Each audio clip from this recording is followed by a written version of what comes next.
नमस्कार। Exam lesson YouTube channel पर आप सभी का एक बार फिर से हार्दिक स्वागत एवं अभिनंदन। आज के इस वीडियो में हम कक्षा 7 विषय संस्कृत के षष्ठ पाठ सदाचारः का अध्ययन करेंगे। सदाचारः अर्थात अच्छा आचरण, उत्तम आचरण, अच्छा व्यवहार।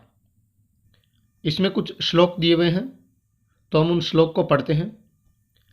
पहला श्लोक है, आलस्यम ही मनुष्याणां शरीरस्थो महान रिपुः न अस्ति उद्यम समो बंधुः कृत्वा यम न अवसीदति। बहुत महत्वपूर्ण श्लोक है। अगर इस श्लोक को अपने जीवन में आप उतार लेते हैं, इसके अर्थ को अगर आप जीवन में समझ जाते हैं तो आप कभी भी असफल नहीं होंगे। देखिए, आलस्यम ही मनुष्याणां कि आलस्य ही मनुष्यों का, शरीरस्थो मनुष्य के शरीर का, महान रिपुः सबसे बड़ा शत्रु है। रिपु क्या होता है? शत्रु। कि आलस्य जो है वो मनुष्य के जीवन का सबसे बड़ा शत्रु है, मनुष्य के शरीर का सबसे बड़ा शत्रु है। इसका विच्छेद करेंगे तो न अस्ति उद्यम समो, न बंधु। न माने नहीं, अस्ति माने है, उद्यम माने परिश्रम और समो माने समान, बंधु माने भाई। कि परिश्रम के समान कोई भी भाई नहीं है, अर्थात परिश्रम से बड़ा भाई कोई नहीं है। कृत्वा करके यम जिसको न अवसीदति व्यक्ति दुखी नहीं होता है। न माने नहीं, अवसीदति माने होता है। कि इस श्लोक का भावार्थ ये हुआ कि आलस्य जो है वो मनुष्य के शरीर का सबसे बड़ा शत्रु है और परिश्रम के समान परिश्रम सबसे बड़ा भाई है।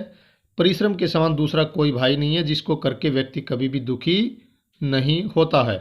तो ये इस श्लोक का अर्थ था। दूसरा श्लोक है, स्वः कार्यम अद्य कुर्वीत पूर्वाह्णे च अपराह्णिकम। ये होता है पूर्वाह्णे। पूर्वाह्णे क्या होता है? दोपहर से पहले का जो समय होता है उसको बोलते हैं पूर्वाह्न। दोपहर से पहले का जो समय होता है उसको क्या बोलते हैं? पूर्वाह्न। और दोपहर के बाद का जो समय होता है उसको बोलते हैं अपराह्न। ठीक है, ये अपराह्णिकम दोपहर के बाद का जो करने योग्य कार्य वो होता है। स्वः कार्यम अद्य कुर्वीत कि स्वः आने वाला जो कल है, कल कौन सा? जो आने वाला कल। कि जो आने वाला जो कल है उसका कार्य जो है अद्यम कुर्वीत आज ही करो। कि कल का कार्य जो है वो आप आज ही कर लें। पूर्वाह्णे च अपराह्णिकम, और अपराह्णिकम दोपहर के बाद का जो करने योग्य कार्य है वो पूर्वाह्णे दोपहर से पहले ही कर लेना चाहिए। नहीं प्रतीक्षते कि नहीं प्रतीक्षा करती मृत्यु, मृत्यु किसी की भी प्रतीक्षा नहीं करती है। कृतमस्य न वा कृतम कि आपने किया है या नहीं किया है। इसका भावार्थ समझिए कि कल का जो कार्य है उसको आज ही कर लेना चाहिए और जो दोपहर के बाद का जो कार्य है उसको दोपहर से पहले ही कर लेना चाहिए, क्योंकि कार्य को करने या न करने की मृत्यु जो वो कभी भी प्रतीक्षा नहीं करती है। अगला श्लोक है, सत्यम ब्रूयात प्रियम ब्रूयात न ब्रूयात सत्यम प्रियम। देखिए, सत्यम ब्रूयात सत्य बोलना चाहिए, प्रियम ब्रूयात प्रिय बोलना चाहिए अर्थात अच्छा बोलना चाहिए। न ब्रूयात सत्यम अप्रियम, न ब्रूयात मतलब नहीं बोलना चाहिए। सत्यम अप्रियम अप्रिय सत्य अर्थात कड़वा सत्य भी नहीं बोलना चाहिए। ऐसा सत्य भी न बोलें जो दूसरे को ठेस पहुंचाए। प्रियम च नानरीतम, प्रियम च और प्रिय मतलब प्रिय, न एन रीतम। इसका विच्छेद करेंगे तो क्या बनेगा? न और एन रीतम। एन रीतम क्या होता है? झूठ। और प्रिय झूठ भी नहीं बोलना चाहिए, मतलब ऐसा झूठ भी नहीं बोलना चाहिए जो प्रिय लगे लेकिन झूठा हो, तो ऐसी झूठ भी नहीं बोलनी चाहिए।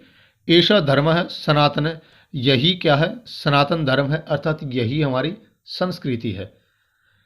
इसका भावार्थ आप दोबारा देखें कि प्रिय सत्य बोलना चाहिए, अप्रिय सत्य जो वो नहीं बोलना चाहिए और प्रिय झूठ भी नहीं बोलना चाहिए। यही हमारा सनातन धर्म है, यही हमारी संस्कृति है। अगला श्लोक, सर्वदा व्यवहारे स्यात् औदार्यम। सर्वदा हमेशा, व्यवहार में स्यात् मतलब होना चाहिए, करना चाहिए। क्या होना चाहिए?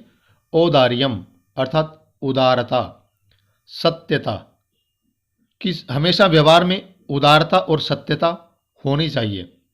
ऋजुता अर्थात सरलता, हमारा व्यवहार कैसा होना चाहिए, कठोर नहीं होना चाहिए, सरल, व्यवहार में सरलता। मृदुता, कोमलता।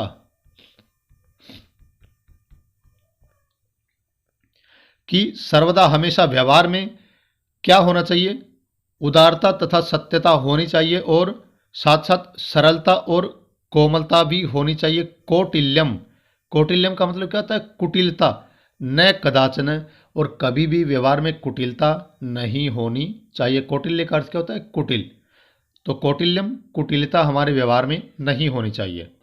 इसका भावार्थ देखिए आप, कि मनुष्य के व्यवहार में हमेशा उदारता, सच्चाई तथा सरलता एवं कोमलता होनी चाहिए, परंतु कभी भी कुटिलता अथवा ऐसी टेढ़ापन उसके व्यवहार में जो दूसरों को अप्रिय लगे, ऐसा नहीं होना चाहिए।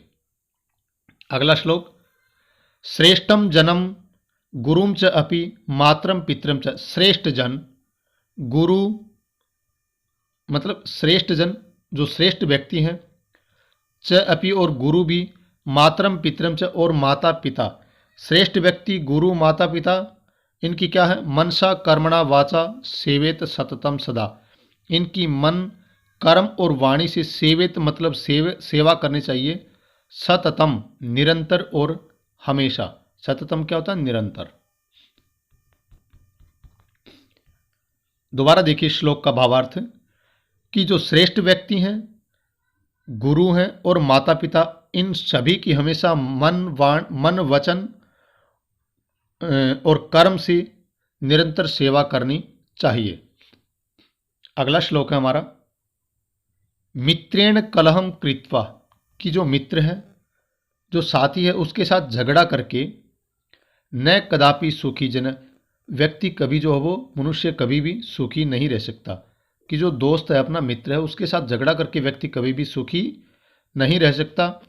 इति ज्ञात्वा, ये जान करके, प्रयासेन प्रयत्न पूर्वक, क्या है, प्रयत्न पूर्वक, तदेव उस परिवर्जयत, उस झगड़े को ही छोड़ देना चाहिए। भावार्थ क्या है श्लोक का, कि मित्र के साथ झगड़ा करके मनुष्य कभी भी सुखी नहीं रह सकता। ये जान करके कि झगड़ा क्या है, हमें उस झगड़े को ही छोड़ देना चाहिए। तो ये इस पाठ में 6 श्लोक थे। हमने इन श्लोकों को अच्छी तरह से पढ़ा, शब्दार्थों को हमने श्लोक में समझा, फिर भी यहाँ शब्दार्थ दिए हुए हैं, आप उनको याद करें। उनको याद करते हैं तो पाठ और भी सरल हो जाता है। वीडियो एक बार में समझ में न आए तो आप दोबारा देख सकते हैं। कोई शंका हो तो आप कमेंट करके पूछ सकते हैं। तो आज के वीडियो में इतना ही, मिलते हैं एक अगले वीडियो में, तब तक के लिए आप सभी का धन्यवाद।